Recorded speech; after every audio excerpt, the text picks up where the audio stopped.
iniziamo questo quarto appuntamento della rassegna Piazzola Legge Incontra, questa edizione autunnale, come sapete, è dedicata alla senatrice Liliana Segre, cittadina onoraria della città di Piazzola sul Brenta. L'appuntamento di questa sera sembra andare un po' fuori da quelli che sono stati i primi incontri e dalle tematiche sull'ebraismo e l'ebraicità che concluderanno questa rassegna. Questo perché sono tre gli organizzatori della rassegna, da una parte c'è Fondazione Ghirardi, c'è ANPI e c'è ECTA. ECTA PS si occupa di storia locale e ci piaceva toglierci il dubbio sulle linee piazzolesi, quindi sull'Ostilia Treviso, la Padova Piazzola Carmignano, la ferrovia di Paolo Camerini, e di tentare di capire se davvero la tematica della deportazione in qualche modo le ha toccate. Abbiamo ospite questa sera Federico Carbonini. Federico Carbonini è un ragazzo, uno studioso, è un amico di ECTA, mi permetto di dire così, ci conosciamo dal 2017, ci ha dato una mano all'interno dell'organizzazione delle passeggiate relative alla storia, alla scoperta dell'Ostilia Treviso. E in questo rapporto di continuità e di amicizia Federico ha continuato le sue ricerche. Nel 2019, se non sbaglio, ha pubblicato il suo primo volume, Ostilia Treviso dal 1987 al 1915, dalle prime idee fino alla realizzazione del percorso da utilizzare per la ferrovia Ostilia Treviso e tutto ciò che è successo prima della sua costruzione. Di recente ha pubblicato Binaria Bologna Veneta, storia dell'ex ferrovia Ostilia Treviso e dell'ex tramvia San Bonifacio Lonino Bologna Veneta nel Bolognese. Quello che farà Federico questa sera sarà spiegarci perché le due ferrovie, l'Ostilia Treviso e la Padova Piazzola Carmignano, sono delle ferrovie che possono essere considerate strategiche. Ci spiegherà quali sono state le incursioni alleate durante la Seconda Guerra Mondiale sulle due linee a Piazzola, documentando questo con immagini. Procederà poi, attraverso le trascrizioni dei diari dei partigiani e delle testimonianze trascritte, per spiegarci tutto ciò che riguarda i sabotaggi attuali sulle linee a Piazzola, e ci parlerà infine della deportazione, dell'utilizzo delle ferrovie, e ci svelerà se queste due ferrovie in qualche modo sono state toccate da questo dramma. Lascio la parola a Federico per non dilungarmi, porto i saluti degli organizzatori e dell'amministrazione della città di Piazzola sul Brenta. Buonasera.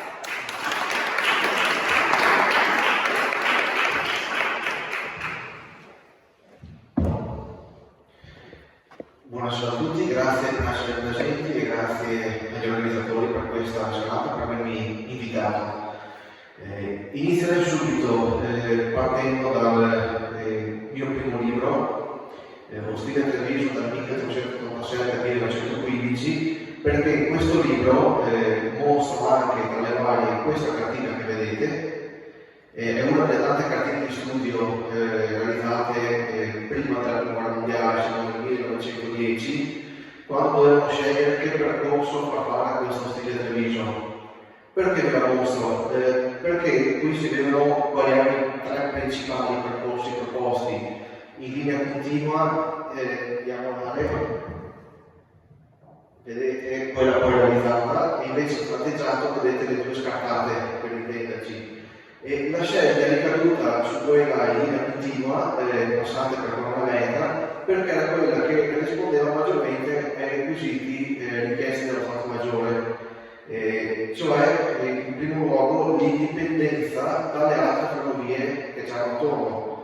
Perché questo? Perché si voleva creare un collegamento rapido verso il confine nord-orientale per un trasporto rapido delle truppe in caso di guerra. E quindi già da qui si capisce perché era strategica dal punto di vista militare, perché è stata ragionata in questo modo, evitando da un lato il possibile incorpo del nodo di Padova e dall'altro lato di dover spostarsi fino a Verona, quindi prolungare il viaggio insomma, per le truppe in caso di guerra. Quindi a supporto della strategia della ferrovia Ostilia Treviso abbiamo le prove che vi ho elencato qui in modo sintetico.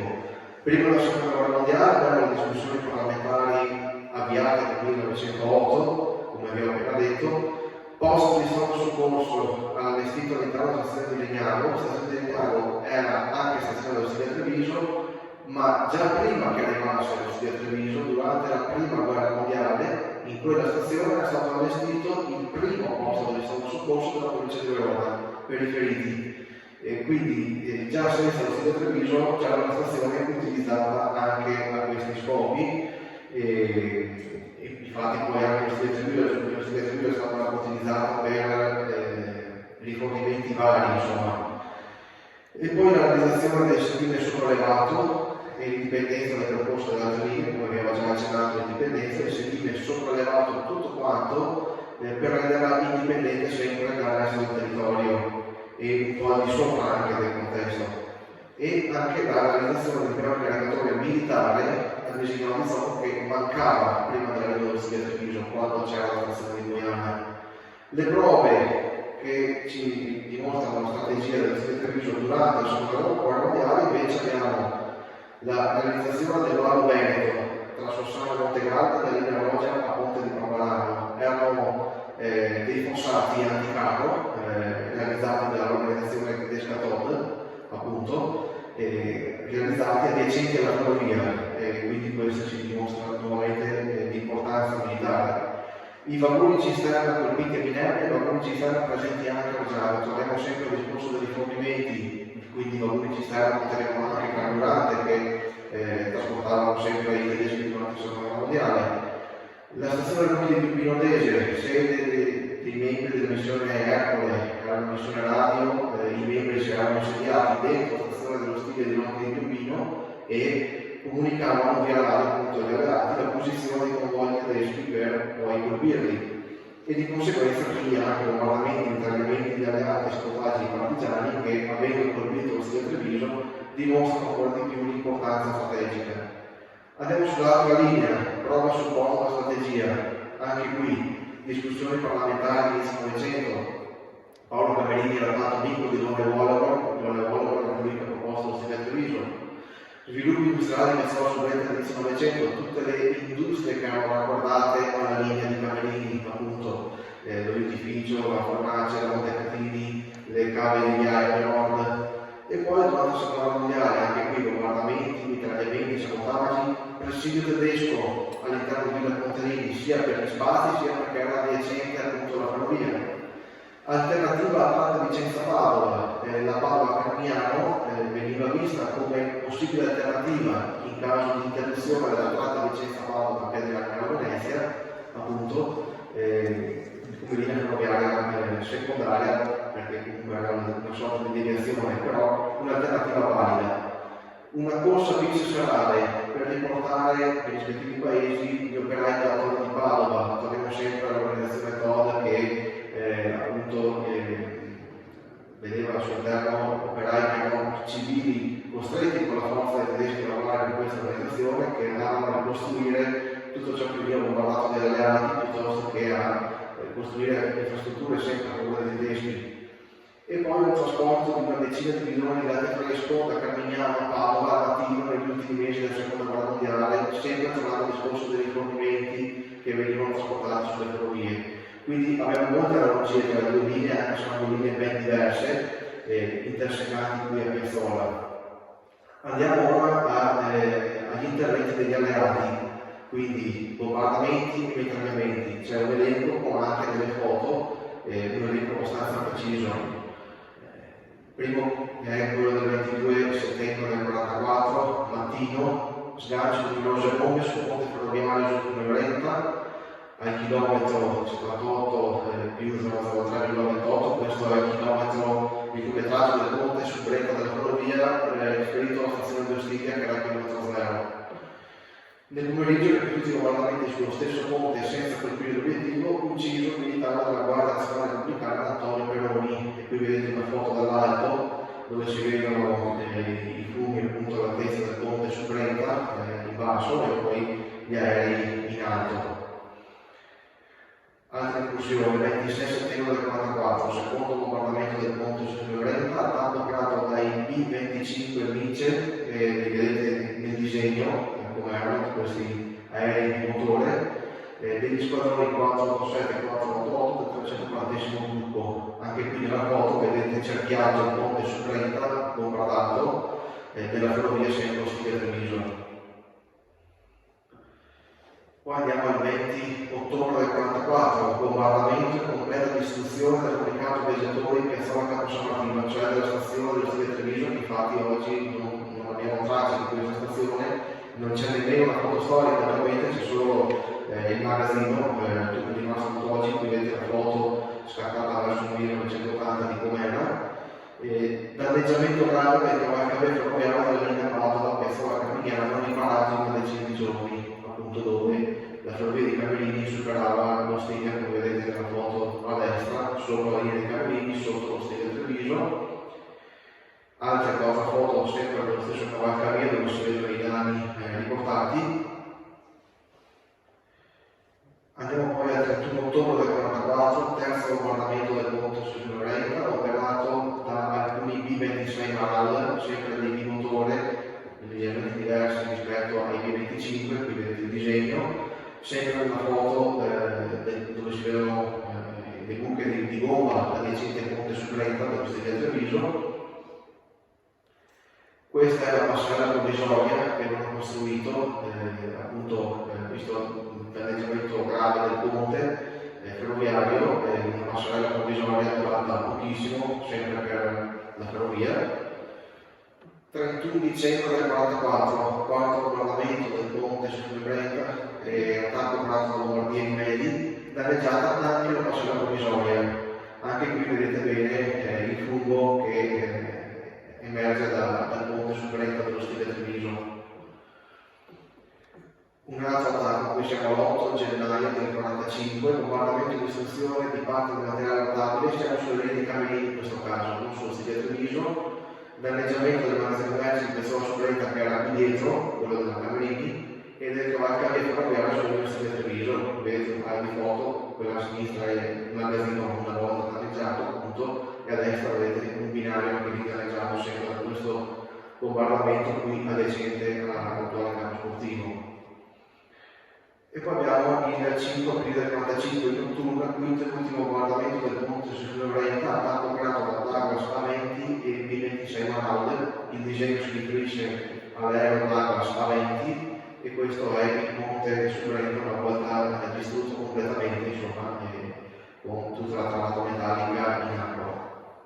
C'è un'ulteriore foto che vi mostro, però questa è ancora un motivo di discussione perché la Escaliera riporta, come leggete, nel 1954 ponte di Barca su Fiume Brenta a fianco del ponte del stile Treviso abbattuto si notano le guardie delle SS.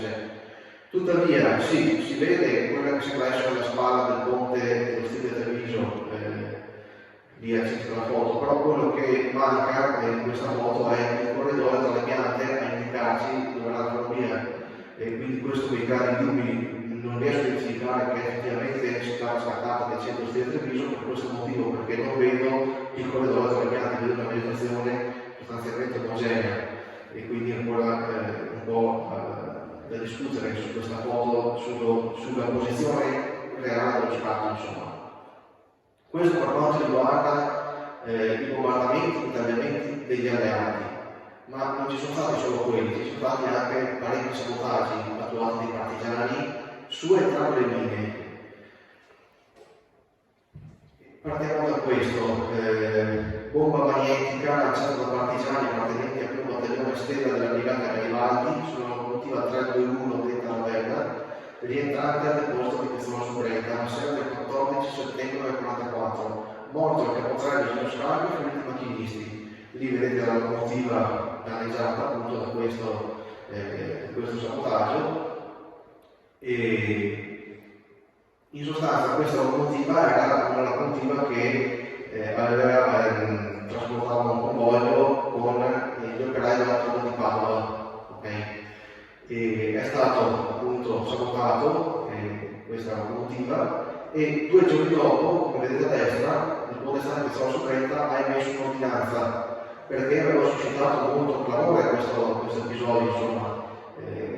E allora aveva emesso questa ordinanza dove si chiedeva ai confinanti, rispetto alla ferrovia di Camerini, di tagliare le siepi fino a 5 metri dalla ferrovia, appunto, aveva istituito anche un servizio di sorveglianza che doveva effettuare i maschi, gli uomini durante la notte, e quindi insomma una serie di disposizioni per cercare magari di evitare dei possibili attentati, sabotaggi, insomma, per evitare magari ulteriori vittime, che c'era questo settore. Però a parte questo, che riguarda strettamente la Ferrovia Camerina, era un primo sabotaggio, poi abbiamo altri interventi trascritti nei diari storici dei partigiani, ma anche alcuni trascritti in interviste avvenute anni dopo, però ci rafforzano sia quello che è successo con gli alleati, sia i sabotaggi stessi dei partigiani, quindi sono comunque molto importanti da tenere presente. Il primo che faccio vedere sono questi qua, che erano di Piazzola Sorretta, che hanno rivendicato 2 tentativi di blindamento del ponte ferroviario della linea di Treviso nel periodo aprile-maggio del 1944. Il virgolettato è parole testuali, ok? E quando, diciamo che questa informazione, quando si parla di ponte senza indicare quale, in modo così generico, di solito ci si riferisce sempre a quello che era il ponte principale, questo era il ponte su Brenta. Questo vale un po' per tutta la ferrovia, anche in altre località, insomma, quando si parla del ponte senza specificare quale, si intende quello più importante, più grande. Andiamo avanti. Il primo sarebbe stato sospettato da una pattuglia armata fascista per la stazione sulla stessa linea, senza che il piccolo scambio di fuoco di fucileria avesse aperto le perdite fra gli attaccanti. Il secondo sarebbe fallito per umidità o altra via dell'esplosivo. Ad un certo punto i grenadieri di Battaglia Stella avrebbero ricevuto l'ordine di distruggere a tutti i costi tale ponte ferroviario, anche al fine di evitare i bombardamenti giornalieri degli alleati e far cessare le relative infinità di lutti e rovine. Questo virgolettato è molto importante, perché è una cosa che ho trovato anche in altri comuni, per esempio anche a Ronchi di Piombino, e cioè che i modi di agire erano ben diversi degli alleati e dei partigiani, perché gli alleati colpivano dal cielo, appunto, con bombardamenti, con mitragliamenti, e quindi sono anche molto lontani, spesso sbagliavano l'obiettivo e andavano a colpire anche abitazioni, centri abitati, ad esempio Legnano è stato quasi distrutto dagli alleati, mentre i partigiani agivano via terra, minando i ponti, e quindi il danno era più contenuto, però ottenevano comunque l'effetto di bloccare l'avanzata tedesca sulle ferrovie. E allora ho trovato appunto in più comuni i partigiani che lamentano il modo di agire degli alleati, appunto perché andavano ad uccidere anche dei civili che non c'entravano nulla, perché continuavano a bombardare finché non colpivano l'obiettivo. E quindi tante volte ho trovato i partigiani che salutavano anche per prevenire altri bombardamenti oltre che per bloccare i tedeschi. Quindi c'erano sì dei piccoli comuni che erano tedeschi, però i modi di agire completamente diversi e poi causavano insomma, queste cose qui. Insomma. Secondo Mario Finco, c'è scritto qui, essi ci erano preparati, ma il caso aveva voluto che avessero fissato, contrariamente a tanti tentativi precedenti, il ponte che si è distrutto in incursione aerea. Nel diario arrivate alle rivali vengono riportate 2 importanti azioni, la prima non specifica con precisione la data per ben interessato, perché c'è scritto 9 agosto 1944, una squadra della seconda compagnia del battaglione Stella distrugge un tratto di 6 km la linea telefonica sulla Treviso Stiglia, aspettando circa 60 campate di filo telefonico. Sì, 6 km di tratto dello Stella Treviso, da dove a dove però non è specificato, sappiamo che era la zona costituita di Piazzola, però manca questo dettaglio. La linea telefonica perché questo Treviso aveva un telefono selettivo, cioè una linea telefonica interna alla linea che si vede alla stazione per comunicare tra loro, o anche caselati in alcuni casi. Alla fine dell'operazione si inizia una stima di fuoco contro un treno militare tedesco sopraggiunto, il treno dovette fermarsi e chiamare soccorso per mezzo di bengala. Non si è potuto constatare l'effetto dell'attacco, il traffico ferroviario è interrotto per 24 ore, quindi viene specificato anche quella che è stata la conseguenza.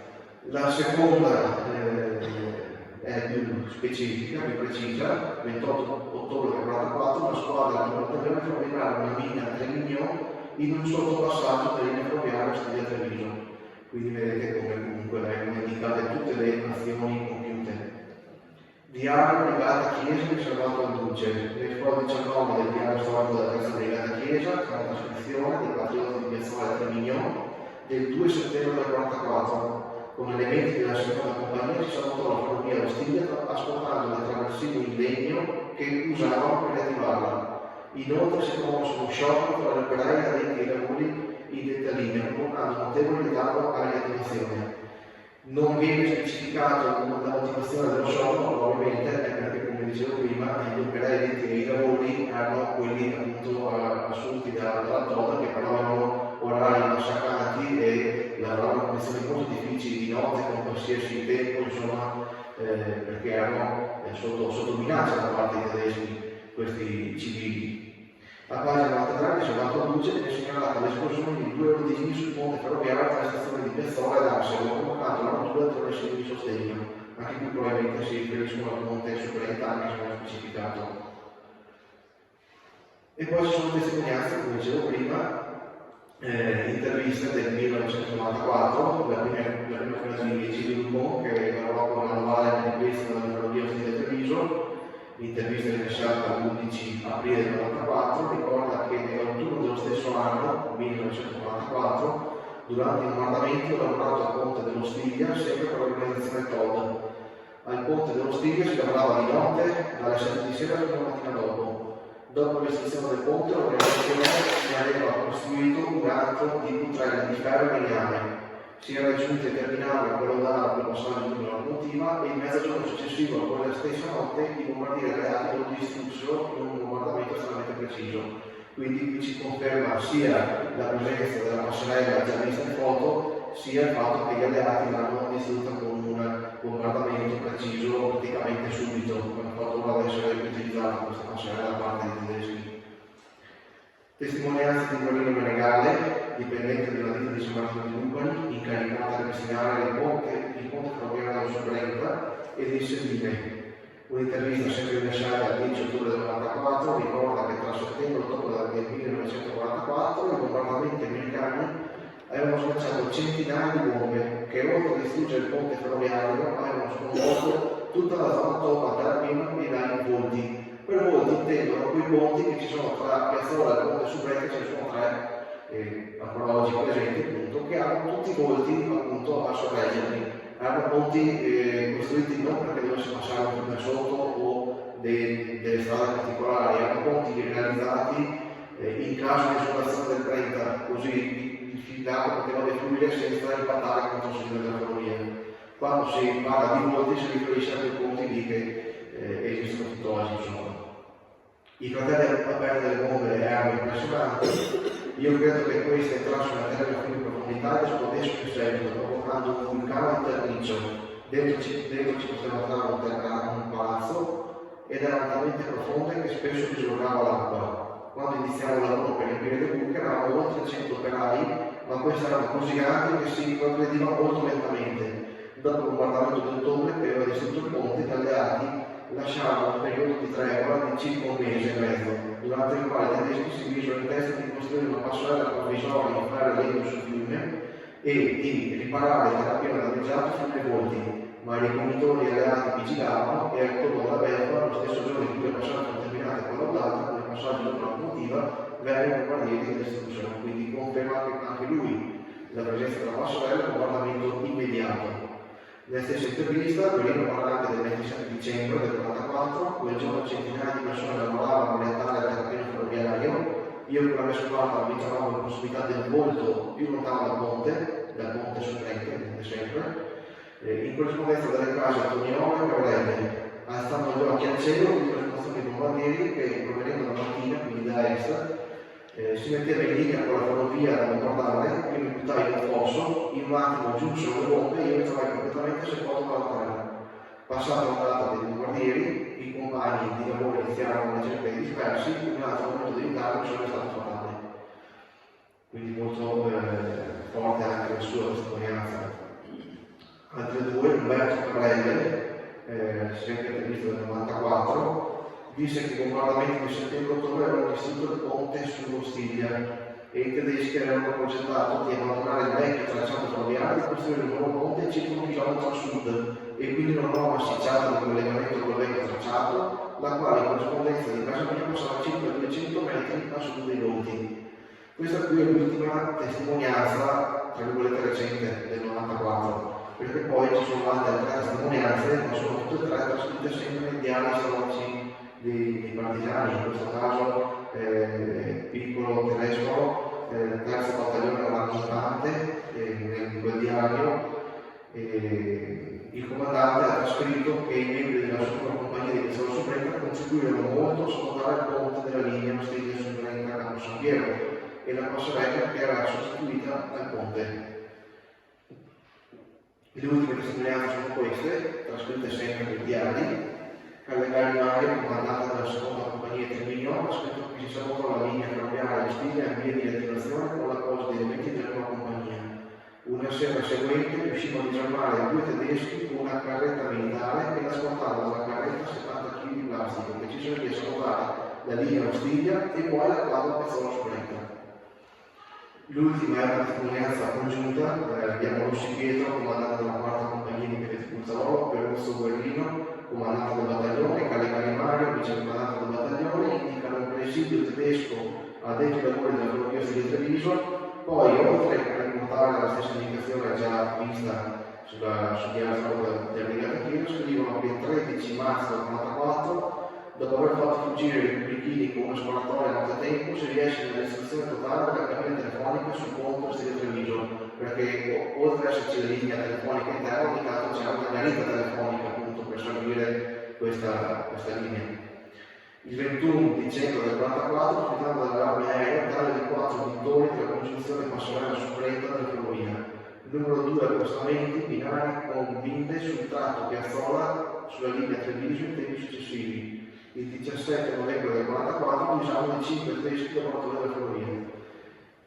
Quindi, come vedete, avete potuto capire, insomma, tutte queste trascrizioni non fanno altro che confermare quello che abbiamo già visto prima, cioè sia i bombardamenti e i ritardiamenti degli alleati che vengono confermate dalle testimonianze, sia i sabotaggi stessi che vengono trascritti sia nei diari storici e poi confermati dalle interviste.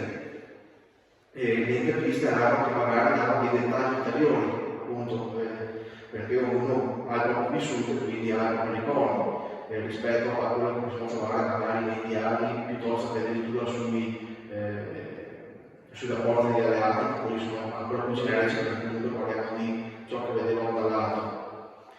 E quindi, tornando a questa cartina, dove vedete la Padova Carmignano tratteggiata per il passante per Piazzola e Ostiglia Treviso invece in quella più grossa, possiamo capire molto bene che erano molto strategiche militarmente, per i motivi già visti all'inizio del Novecento e per tutto quello che è successo anche durante la Seconda Guerra Mondiale, per appunto i rifornimenti, per l'organizzazione tedesca COD, per tutto quello che è stato mostrato finora. Tanto l'Ostiglia Treviso era strategica dal punto di vista militare, appunto per tutte queste motivazioni, tanto però non era strategica nell'eventuale caso di trasporto dei convogli di deportazione. Perché? Perché vi mostro questa altra cartina dell'Italia. Qui vedete quelli che erano campi di concentramento secondari in Italia piuttosto che carceri. Qui tutti vengono definiti campi di concentramento, alcuni erano più che altro carceri che campi. Comunque, nella zona nostra del nord-est italiano, più evidente vediamo campi di Modena, Fossoli, lì c'è un campo di concentramento quello più importante probabilmente a livello italiano, e poi vediamo i triangoli minieri, quelli minori o delle carceri, sono presenti in zona, e vi indico quelli più vicini a noi: Ferrara, Mantova, Verona, Bovecchio, Torrezza del Cimone e Venezia.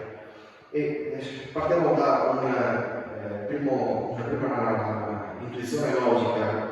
Esistono anche oggi delle ferrovie dirette che collegano queste località che vi ho appena detto?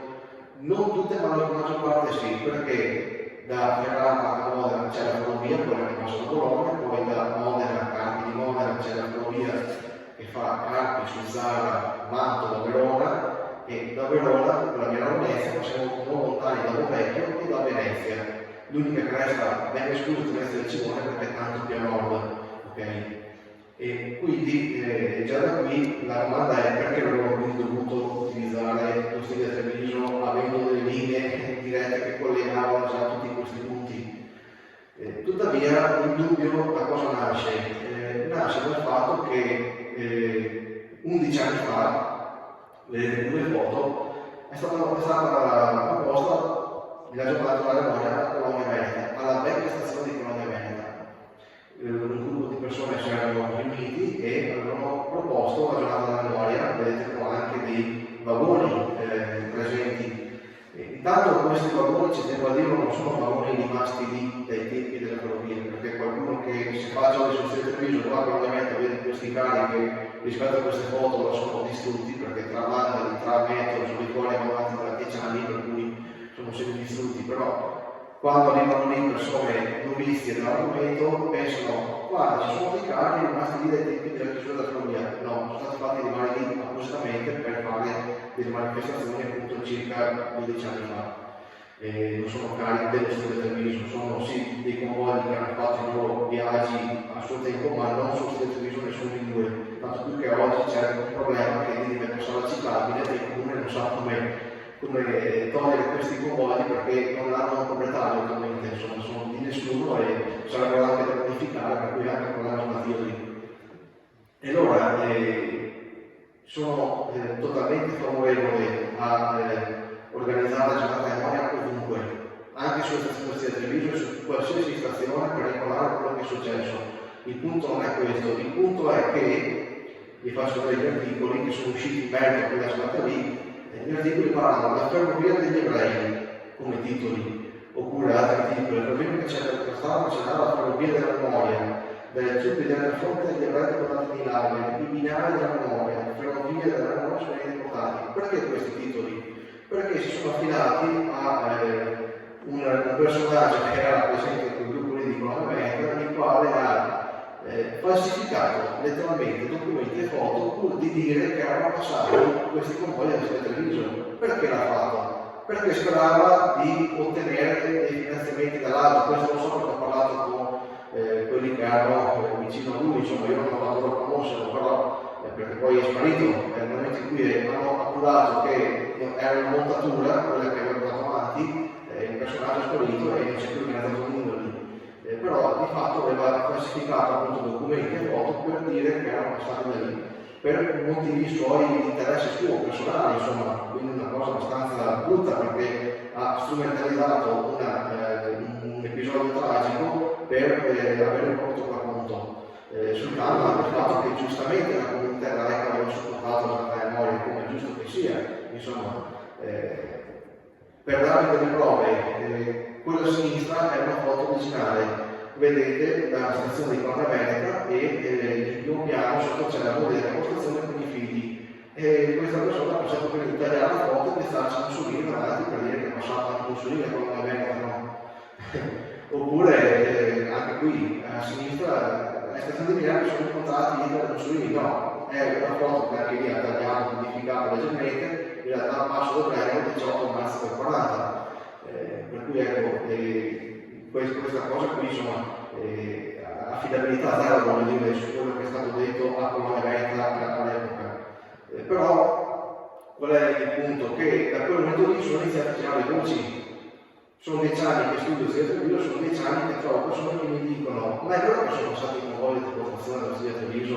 E dico no, è stata una cosa montata probabilmente 10 anni fa, però c'è un anziano che dice di ricordare, eventualmente tutti i comuni c'è un anziano che ricorda il convoglio che si è fermato in stazione. E allora ho dovuto andare avanti perché ammesso non concesso che sia passato, c'è un problema, non si può dire che in tutte le stazioni si sono fermati questi convogli, perché va contro quella che è la letteratura ufficiale che si trova anche depositata presso gli archivi delle comunità ebraiche. Cioè qual era l'operazione? Non dobbiamo pensare che partiva da Sud Italia e in ogni stazione si parla e caricava i deportati, no. Arrestavano gli ebrei in varie località, in qualsiasi paese dove c'erano ebrei venivano arrestati, venivano rinchiusi nelle prigioni che abbiamo mostrato prima nella cartina, appunto, che erano in alcune città, dopodiché venivano accompagnati in città importanti o a Fossoli, che era appunto il campo di concentramento, lì venivano ammassati e venivano composti da un convoglio pieno. Non esisteva che si trovava in ogni stazione per caricare qualcuno, e questo lo possiamo dimostrare se andiamo a verificare appunto presso gli archivi delle comunità ebraiche che sono disponibili sia cartacei che online, perché ci sono anche i siti ufficiali online, vedendo tutti i singoli convogli che sono partiti dall'Italia, che percorsi hanno fatto, dove sono partiti, quando, chi c'era, eccetera.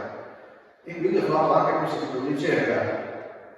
43 convogli, parto dagli ultimi perché sono i più, tra virgolette, semplici da spiegare, dal 33 al 43, tutti i convogli partiti da Trieste, quindi siamo già ben lontani dal Sile Treviso, arrivati ad Auschwitz, erano tutti detenuti alla regione di Sassava.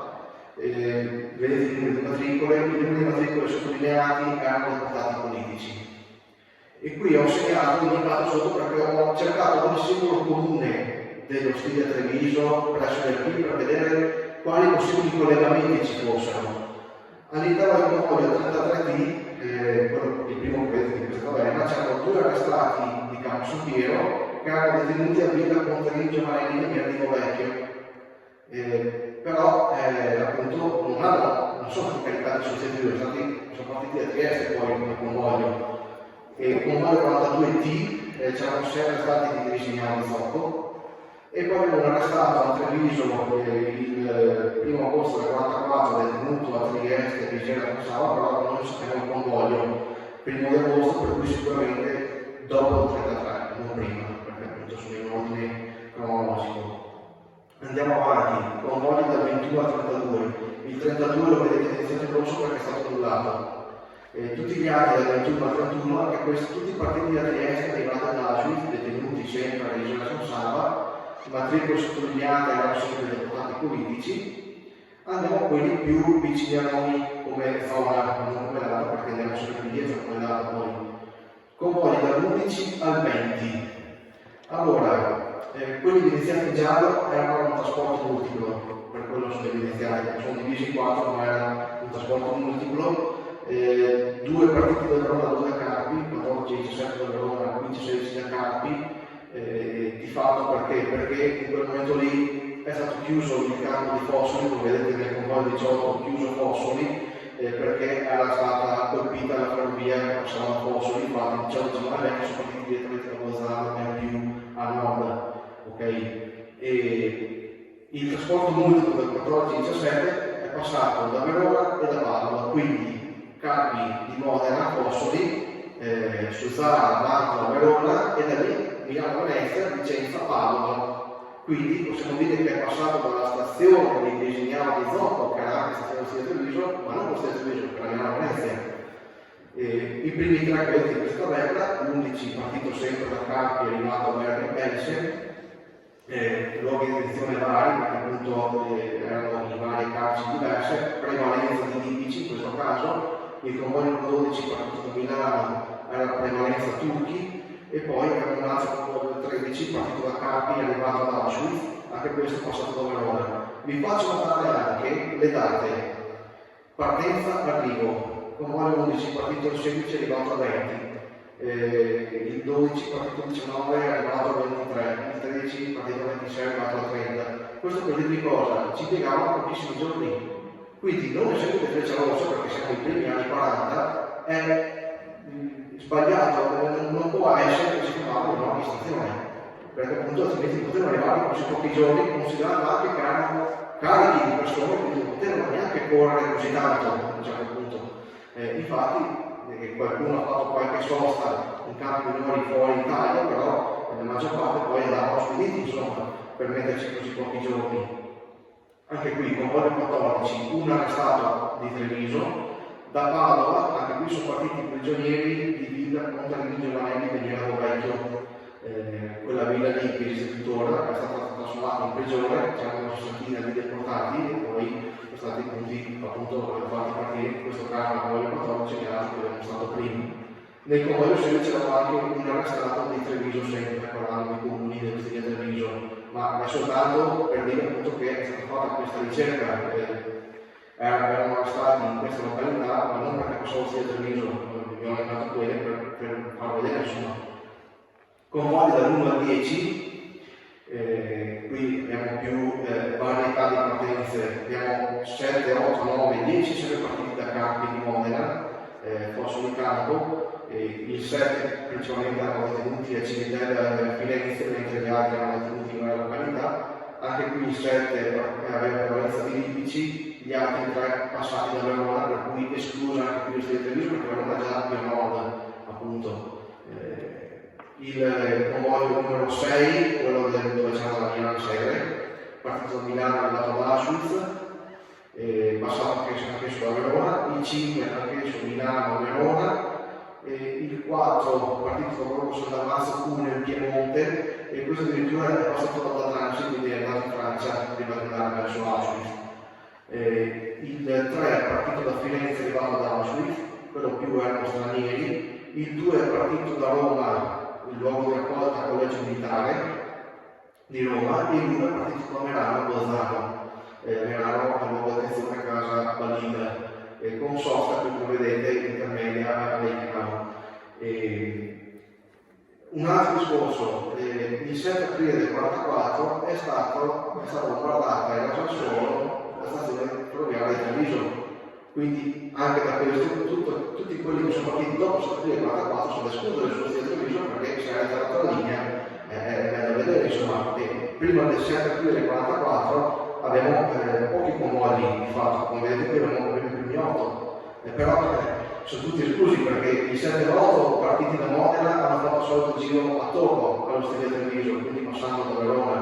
E stessa cosa vale per quelli partiti da Milano, quello partito da Piemonte andato in Francia, quello di Giuno partito da Milano, quindi già più a nord da Bolzano, e restano 2 o 3 partiti da Roma e da Firenze, però anche essi sono passati da Verona. Ok, da Verona o da Venezia, insomma, come vi faccio vedere anche in un paio di metri dopo. Qui vi segnalo il convoglio numero 6, all'interno c'erano 4 arrestati di Sossano, 4 di Barbarano, detenuti a Torrezzo del Simone, raccolti a Vicenza, e inoltre c'erano anche 4 arrestati a Treviso, quindi arrestati sono Barbarano, poi accompagnati dalla prigione a Torrezzo del Simone, dove non c'è lo Stile Treviso che passa, quindi non poteva usare lo Stile Treviso per andare là, poi riportati a Vicenza per essere caricati sul treno. Convoglio numero 8, 2 arrestati di Badoele e 1 di Treviso. E questi per elencare appunto tutti gli arrestati dei comuni attraversati lo Stile Treviso, e erano questi, non ho trovati altri perché appunto si può consultare tranquillamente l'archivio digitale, insomma, si trova oltre ai libri cartacei, eccetera. Andiamo a questa cartina, cartina della seconda guerra mondiale, vedete che c'è in inglese appunto degli alleati, in quelle linee quelle più grosse, quelle più marcate, vedete le linee principali, considerate principali. In tratteggio si intravedono le linee secondarie, si intravede anche lo Stile Treviso, se ci fate caso, come andiamo a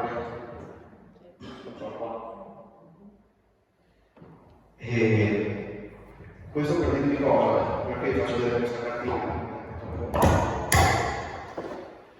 Faccio vedere questa cartina perché allora Fosso di Modena, per cui Fosso di Modena qua, questa è la propria che usavano da Fosso di Manto a Verona, da Milano a Verona, questa, poi da Verona per andare a Tarvisio anche qui, i casi erano possibili, erano 2, o Verona, Padova, Vicenza, Padova, Venezia, Porto Duvaro, Salsa, Tarvisio, oppure restando a nord, Verona, Vicenza, Castelfranco, Prevesa, Salsa, Tarvisio. Dire che sono passato da Treviso bisogna anche spiegare anche pro, insomma, avrebbero dovuto deviare per prolungare il viaggio, per fermarsi alle stazioni di Colonna Vereta, Sossana e Villa Nazaré, perché queste sono le dicerie, per motivi che non sono mai stati spiegati nel mondo, per cui dice anche per le forniture di acqua in stazioni che hanno senso di fornitura di acqua, e quindi anche questo non può essere. Tutt'al più, ecco, coloro che dicono di aver visto delle persone caricate su convogli merci sul Stile Treviso, non dico che non possono in nessun essere, potrebbero essere lavoratori della TOD, perché abbiamo visto che appunto la TOD ha operato anche nella nostra Vicentina, vicino a Stile Treviso, per cui e venivano caricati anch'essi sui convogli di merci, per cui è un attimo che ho fatto anche della confusione da parte di chi dice di aver visto, insomma, quelli possono essere stati sì caricati sui treni del Stretto di Treviso, perché appunto c'era il Vallo Veneto e le Rose che erano adiacenti al Stretto di Treviso, soprattutto sul passo vicentino.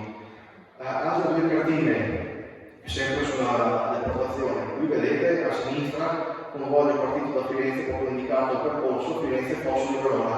C'è passato da Verona, non può essere passato al Stretto di Treviso, perché appunto siamo messi più a nord.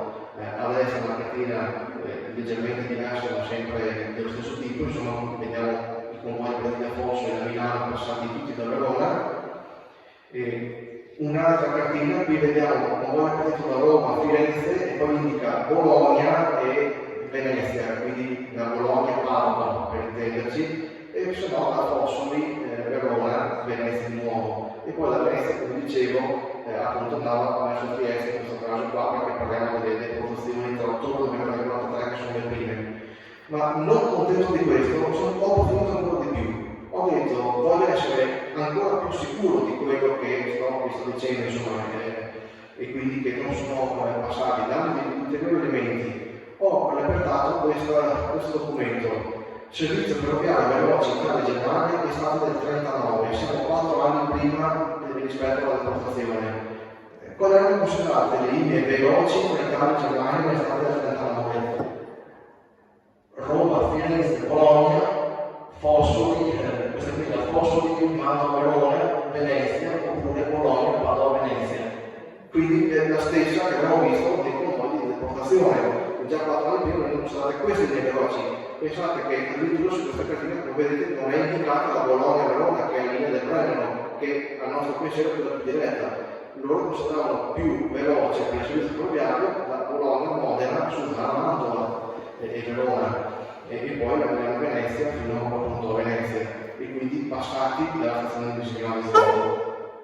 Altre due cartine risalenti sempre alla seconda guerra mondiale. A sinistra vedete la Veligarda, si vede sempre la diagonale dello stile Treviso, ma la cartina termina Piazzola perché poi è tagliata. Si intravede i cammini qui, la cartina Piazzola, e come vedete tutte le altre ferrovie sono attive. Abbiamo la Brennero, quindi la Roma Bologna, abbiamo Verona Vigo, la Mantova Seria, la Mantova Verona, la Verona Vicenza, la Padova, la Bologna Padova, sono tutte attive, ok? Perché ve la mostro? Perché guardiamo per la destra, la stessa situazione è visibile spostata, tutte le ferrovie attive, anche quelle per Campo San Piero, per Treviso, tranne lo stile Treviso. Lo stile Treviso si ferma a Piazzola Superiore, davanti a Piazzola Treviso. C'è la Camerini, ma non c'è la Piazzola Treviso. Perché? Perché è stata colpita. E allora, essendo la prima colpita, perché fa passare da lì se è stata interrotta per prima rispetto alle altre, non ho capito. Quindi non ha motivo di esistere questa teoria, insomma, non ha senso, non ha fondamento nei documenti che dicono tutt'altro. La ferrovia di Treviso è stata tra le primissime ad essere colpite, assieme alla Brennero, la Brennero soprattutto nella zona un po' più a nord, proprio nord di Verona è stata colpita abbastanza in fretta, però perché era usato molto per i rifornimenti. Però la Treviso è stata subito tra le prime ad essere colpita in maniera pesante, sia per tutte le strategie già viste prima, sia perché ricordiamoci che lo stile Treviso è stato costruito durante il ventennio. È stata costruita tutta in sopraelevato, perché appunto durante il ventennio avevano l'abitudine di costruire sempre in maniera più imponente, era molto più visibile dall'alto, quindi molto più facile da essere colpita. E quindi ecco anche perché hanno colpito tanto lo stile Treviso, perché era più semplice da colpire, ricordando anche che era stata progettata per 2 binari, quindi in alcuni punti si stima anche ben più largo rispetto al singolo binario, e quindi ancora più visibile, ancora più facile da colpire anche le stazioni tutte provviste di scalo merci, a parte da 3 fermate semplici, quindi tutti impianti abbastanza grandi, ok? Io stesso nel libro Binaria Colonia Veneta, che appunto l'ho pubblicato questa primavera, insomma, ho dovuto in qualche modo affrontare la questione perché appunto nella zona soprattutto di Colonia Veneta sì, sono passati i convogli di deportazione a Colonia, perché c'è una zona che ci ricordare, però io ho specificato che sì, ci sono delle testimonianze che dicono questo, ma sono testimonianze non trascritte, non registrate, senza documenti a supporto, per cui lascia un po' tempo che trovano, insomma, piuttosto, come dicevo prima, può essere più credibile magari pensare che fossero convogli che trasportavano i civili che lavoravano per la Todd, perché con la venta è decente a Sossano, a Pavarà, a dove c'è appunto la venta, eccetera. Vi do un'ultima riprova, che è questa qui. Cartina, situazione ferroviaria del 31 gennaio 1946, quindi sul dopo Seconda Guerra Mondiale, tutto il Nord Italia. Nell'ingrandimento vediamo lo stile del Treviso che è tutta tratteggiata, tranne per il tratto che va da Pozzo di Legnano a Colonna Veneto. Perché? Perché la tratta viene colpita, ha subito anche questa dei sabotaggi di partigiani, ma l'introduzione di questa parte è durata qualche giorno e basta, insomma. Tutto il resto è interrotta.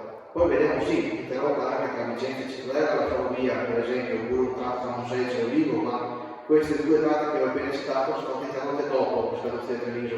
E quindi anche qui torno a dire, nel momento in cui vediamo che anche nel 1946 il Stretto Treviso era l'unica praticamente interamente distrutta, chiusa, e tutte le altre aperte perché farla ricostruire da lì qualche anno prima, che è stata la prima, è stata colpita e colpita interamente. E quindi io mi sento di escludere finché non si trova della documentazione più completa, delle prove più complete, perché finora cercando appunto anche, qui vi ho ricordato le fonti per la deportazione, dove ho cercato io materiale per la deportazione, appunto ci sono siti internet, c'è un libro di Iano Picciotto, libro della memoria, 1000 e oltre pagine, c'è anche un PDF tra Erasmus, e in tutte queste fonti io ho cercato, come ho detto prima, ogni singolo comune per vedere cosa trovavo. E a parte aver trovato degli arresti e aver trovato che quindi probabilmente anche i treni sono passati dalla stazione di Visignano, non ho trovato altro. Per cui mi sento per il momento insomma, di escludere il passaggio dei convogli di deportazione dallo Stele Treviso. La Stele Treviso è stata usata dai tedeschi per i fornimenti di vario tipo, è stata bombardata dagli alleati, è stata sabotata dai partigiani e quindi è stata parecchio utilizzata insomma, in vari modi in una seconda mondiale, ma per la deportazione al momento non ci sono elementi per quanto mi riguarda, se non con le voci che girano, che però sono voci che sono partite tutte dopo quello che è successo attualmente, tanto più che non esiste un solo libro di storia locale dei vari comuni dello Stato del Treviso che riporti un utilizzo da ferrovia in questo senso, insomma, di fatti che nessuno l'aveva mai accurato, perché probabilmente non sono passati dallo Stile Treviso, sono passati dalle linee attorno allo Stile Treviso, ma non sullo Stile Treviso, perché c'era stata una deviazione appunto che prolungava il percorso senza motivo logico, insomma, ecco. E con questo io termino la serata e vi ringrazio per l'attenzione.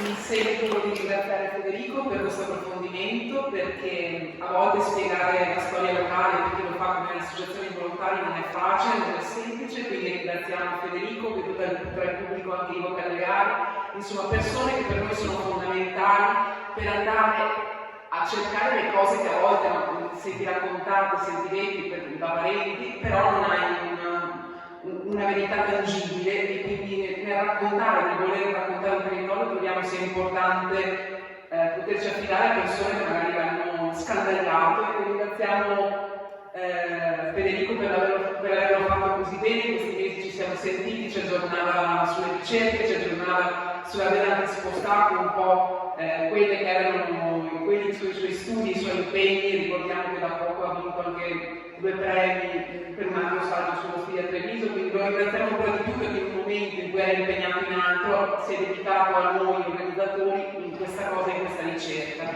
Lascio la parola a voi se qualcuno ha domande, se è stato esaustivo e chiaro. Quanto ha funzionato poi dopo la guerra a Treviso Stile su quello che è rimasto? Allora, e che cosa era rimasto sostanzialmente? Dopo la seconda guerra mondiale la parte di queste due scuole non è mai stata riattivata. Da Visignano a Treviso, chiuso nel 1944, mai più riaperta se non per il breve tratto da Quinto Treviso a Treviso, che è stata riattivata nel 1946 ma anche chiusa nel 1997. Mentre lo stile Visignano è stata interamente in funzione fino a metà degli anni 60, perché poi nel 67 è stata interamente chiusa anche lo stile agresignano, eccezione fatta per la tratta Legnano Colonia, che è la più vecchia, che è stata aperta fino all'88 ma solo il regime della commerci, perché fino all'87 è stata aperta anche per i passeggeri. Poi all'87-88 è stata aperta solo per la tratta lì ma solo per le merci. E poi all'88 chiuso anche quello, insomma, basta. Quindi diciamo indicativamente fino agli anni 60 è stata aperta come si chiama stile, poi solo le merci con un bellissimo tratto e finita lì. Io ho la testimonianza, diciamo, di Capo San Piero, che da sempre il ponte delle Galli è stato bombardato subito, da pochi anni che si era realizzata, e poi non è stato più ricostruito, quindi non passava più nessuno da sempre, insomma, in brevissimo tempo, su quella zona di Capo San Piero. Sì, anche Capo San Piero, anche lì ho trovato sabotaggi partigiani, per i bombardamenti, sì. Perché c'era il ponte proprio dove passava sopra il ponte. Adesso c'è una passerella della pista ciclabile che adesso sono dagli anni di percorrenza, diciamo, si poteva riparare. Ci sono ancora proprio delle fosse delle bombe che cadevano, sono completamente. Uno storico locale ha fatto anche lui ricerche sugli ebrei, diciamo, della nostra zona di testimonianza, non si è mai parlato di treni che portavano soltanto deportati che passavano.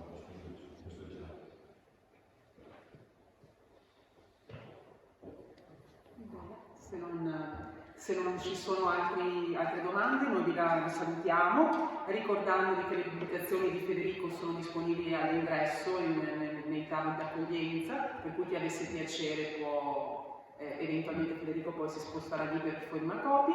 Ricordo i prossimi appuntamenti: il 3 novembre Italia, storia dei ebrei, storia italiana, con il professor Germano Maifreda, che è professore ordinario di storia economica all'Università degli Studi di Milano, e l'incontro sarà moderato dal dottor Rubino Gavinato, direttore della Fondazione di Onlus. Il 17 novembre avremo invece ospite lo scrittore Riccardo Calimani con Non è facile essere ebreo, e modererà l'incontro Giorgio Orsoni, che è il presidente della Fondazione Ghiardi. Invito Federico a spostarsi nella parte iniziale della biblioteca e che ha piacere eventualmente di fargli domande lo trova lì. Grazie a tutti.